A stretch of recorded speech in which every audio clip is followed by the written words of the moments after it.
Today we are going to discuss about Herbert Spencer. Basically हम previous video में इब्न Khaldun की theories को cover कर चुके हैं और उनकी थ्योरीज में बहुत सारे एस्पेक्ट्स ऐसे थे जो कि आपको मॉडर्न थिंकर्स की आइडियाज में भी नजर आएंगे।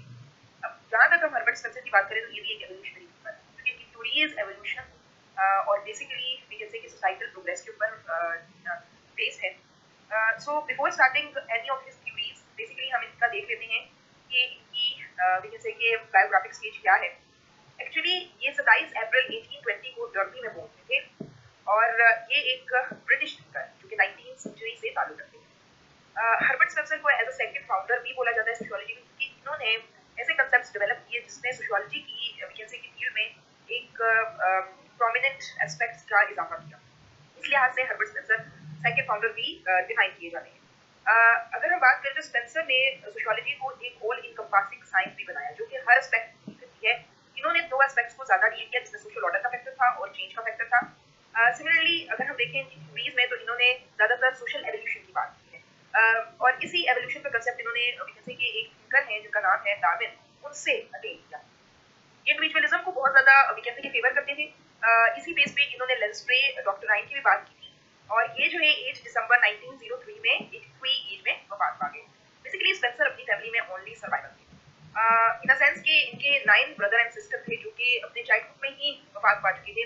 ये सिर्फ हर्बर्ट स्पेंसर थे जो कि वी कैन से जिनका सर्वाइवल पॉसिबल हो सका और देयरफॉर इनके वालिद ने इनकी एजुकेशन घर ही में स्टार्ट की। 13 ईयर में ये अपने अंकल के यहाँ गए, वहाँ इन्होंने different type of scientific principles को स्टडी किया और उसी वक्त से इनके आइडियाज साइंटिफिक आइडियाज पर बहुत ज्यादा बेस्ड है। हर्बर्ट स्पेंसर जिस थ्योरी के लिए सबसे ज्यादा जाने जाते हैं वो है थ्योरी ऑफ एवोल्यूशन और सोशल एवोल्यूशन।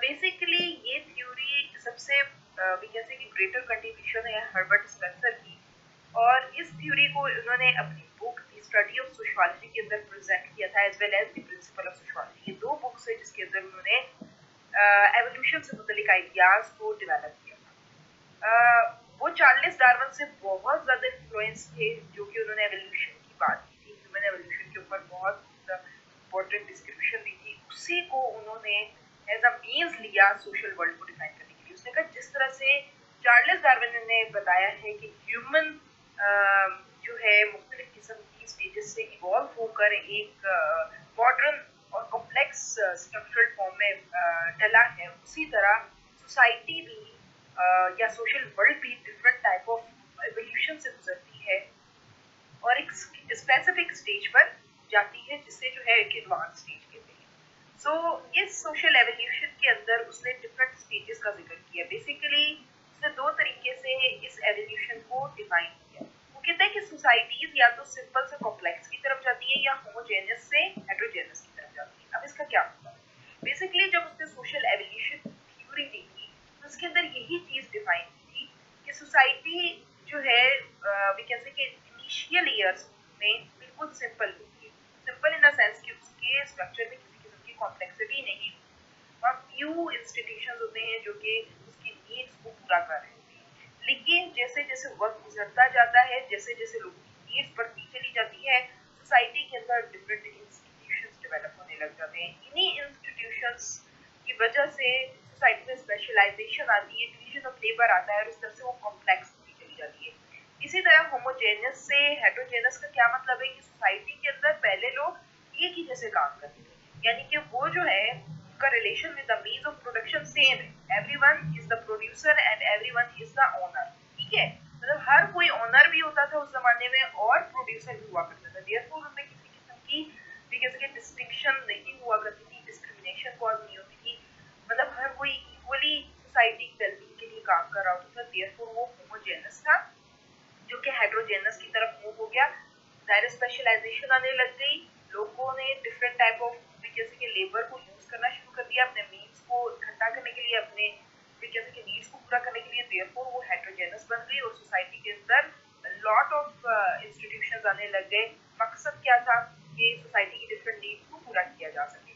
तो अपनी इस थ्योरी में जो कि कोर्स उन्होंने डिफाइन की है specifically based upon the ideas of Charles Darwin, तो वो कहते हैं कि जिस तरह से एक ऑर्गेनिज्म मुख्तलिफ किस्म की स्टेजेस से गुजरता है such as birth, development, evolution and finally उसका डिके आते हैं, तो इसी तरह सोशल एवोल्यूशन में यही है जिसमें सोसाइटी का एक जेनेसिस होता है, या हम कह सकते हैं बर्थ होती है, फिर उसपे उसकी डेवलपमेंट होती है, वो इवॉल्व होती है, लास्ट में वो डिके का शिकार हो जाती है। जहाँ तक बात की जाए हर्बर्ट स्पेंसर की, तो उन्होंने इस थ्योरी के अंदर दो वी कैन से कि एवोल्यूशनरी एस्पेक्ट्स को प्रेजेंट किया था।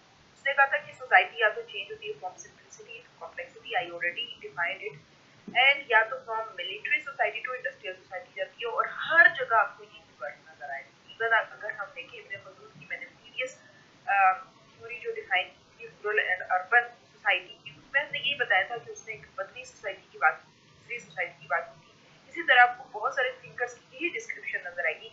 एक तरफ मिलिटेंट सोसाइटी या we can say rural society है, तो दूसरी तरफ अर्बन इंडस्ट्रियल सोसाइटी, सॉरी, और अर्बन भी हम कह सकते हैं। Okay, change from simple to complex का क्या मतलब है, यानी कि इसको हम इस तरह से भी बोल सकते हैं the movement from simple to various levels of compound society. वो क्या कहता है कि सोसाइटी के अंदर जब लोग इंक्लूड होते चले जाते हैं, यानी कि लोगों की तादाद बढ़ती चली जाती है, तो वो मुख्तलिफ किस्म की एसोसिएशंस करते हैं, मुख्तलिफ किस्म के हम कह सकते हैं कनेक्टिविटीज करते हैं, अलायंसेस करते हैं, जिससे सोसाइटी के जो स्ट्रक्चर है उसमें भी तब्दीली आती है।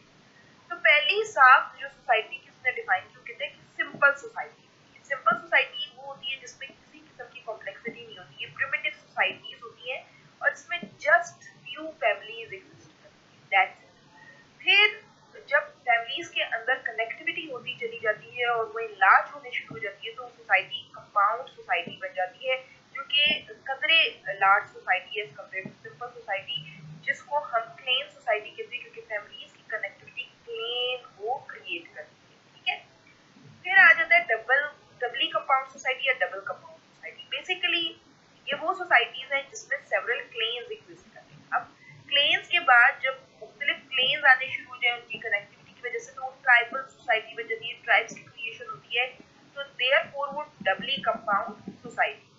फिर हर्बर्ट स्पेंसर कहते हैं कि जो आपकी ऑफ कोर्स अनदर सोसाइटी है उसका है दैट इज ट्रिपली कंपाउंड सोसाइटी, जो कि मुख्तलिफ किस्म की वी कैन से सोसाइटीज को कंटेन करती है, और इस तरह से नेशन की क्रिएशन होती है। इसी तरह evolution not only we can say simple to compound अगर होता है, बल्कि at the same time society के अंदर चेंजेस मिलिट्री सोसाइटी से we can say industrial society की तरफ भी जाता है। तो हर्बर्ट स्पेंसर अपनी इस कंट्रीब्यूशन के लिए बहुत ज्यादा जाने जाते हैं। बेसिकली उन्होंने इसमें क्या डिफाइन किया है, वो कहते हैं कि मिलिट्री सोसाइटी में आपको कंपल्सरी कोऑपरेशन करना है, लेकिन उन्होंने आपस में लाजमन मलजूम ही कोऑपरेट करना है, अगर नहीं करेंगे तो सोसाइटी जो है क्या नाम है बैठ जाएगी।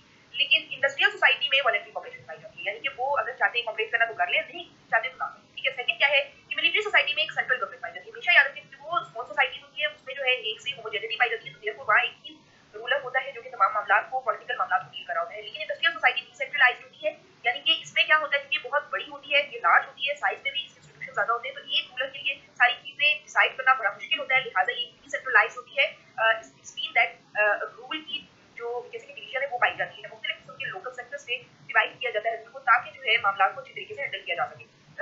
थर्ड एस्पेक्ट इंपॉर्टेंट जो कहते हैं हर्बर्ट स्पेंसर ने डिफाइन किया और मिलिटेंट सोसाइटी, वो है इकोनॉमिक कॉम्युनिटी, यानी कि जो आपकी मिलिटेंट सोसाइटी होती है उसको दूसरी सोसाइटी पे डिपेंड नहीं करना पड़ता। यहाँ उनके जो मेंबर्स होते हैं वो मिलजुल कर काम करके अपनी जरूरियात को पूरा करते हैं। लेकिन इंडस्ट्रियल सोसाइटी क्योंकि हर चीज खुद से प्रोड्यूस नहीं करती, लिहाजा इसकी कनेक्टिविटी कहते हैं कि दीगर कंट्रीज से ज्यादा होती है, देयरफॉर इकोनॉमिक डिपेंडेंस पाई जाती है कि कोई भी चीज अगर हासिल करनी है तो उससे हासिल कर लेती है। स्टेट डोमिनेंस का फैक्टर मिलिटेंट सोसाइटी में पाई जाता है, इन द सेंस कि स्टेट ही तमाम मामलों में डोमिनेट कर रही होती है, लेकिन इंडस्ट्रियल सोसाइटी के अंदर बड़े लिमिटेड फंक्शन होते हैं। जब मिलिटेंट सोसाइटी की बात की जाए तो उसमें रिलीजियस इन्फ्लुएंस ज्यादा पाया जाता है। अगर देखा जाए हर मामला में, ठीक है, रिलीजन को एज अ बेस समझा जाता है, कोई भी मामला डील करना हो, चाहे वो किसी फैमिलियल हो, चाहे वो पॉलिटिकल मामला हो, उसको डील करने के लिए जो है रिलीजियस इन्फ्लुएंस बहुत ज्यादा आपको देखने को मिलेगा, यानी कि कलर्जीज की बहुत ज्यादा इंपॉर्टेंट होगी, या भी किसी इमाम्स की, मुल्लास की। बट इंडस्ट्रियल सोसाइटी के अंदर आप देखेंगे तो बहुत ज्यादा सेक्युलराइजेशन देखने को मिलेगी, जहां रिलीजियस इन्फ्लुएंस बहुत ही कम या इंडिविजुअल लेवल पे होगा। इसमें पूरी स्टेट आपको भी किसी ऑब्जर्वेशन दिखेगी। साथ ही मिलिटेंट सोसाइटी की बात की जाए तो रिजिड क्लास पिक्चर दिखता है, क्योंकि इसमें जो है क्या नाम है, एक रिजिड क्लास है जो बनी हुई है, जो जिस तरह काम कर रहा है, लेकिन इसमें less rigid class structure industrial society में अकॉर्डिंग टू हर्बर्ट स्पेंसर नजर आएगा, क्योंकि जाहिर है पर्सनल राइट्स का आइडिया आने लग गया, लोग पॉलिटिकल गेम हासिल करने लगे, तो देयरफॉर क्लास स्ट्रक्चर इतना नहीं रिजिड जिस तरह से मिलिटेंट सोसाइटी में आपको दिखेगा। मिलिटेंट सोसाइटी की जहां तक बात की जाए तो इसमें एक रेगुलेटरी सिस्टम होता है, यानी कि हर चीज रेगुलेट की जा रही होती है, बड़ी वी कैन से कि डिसिप्लिन्ड वे ऑफ लाइफ होता है, तभी तो इसको मिलिटेंट नाम दिया। जबकि इंडस्ट्रियल सोसाइटी सस्टेनिंग सिस्टम होता है, जो कि वी कैन से कि राइट्स को भी सस्टेन कर रही होती है, नीड्स को भी सस्टेन कर रही होती है, मुख्तलिफ किस्म की वी कैन से कि उनकी जो ऑर्गेनाइजेशन होती है उनका मकसद होता है डिफरेंट नीड्स को पूरा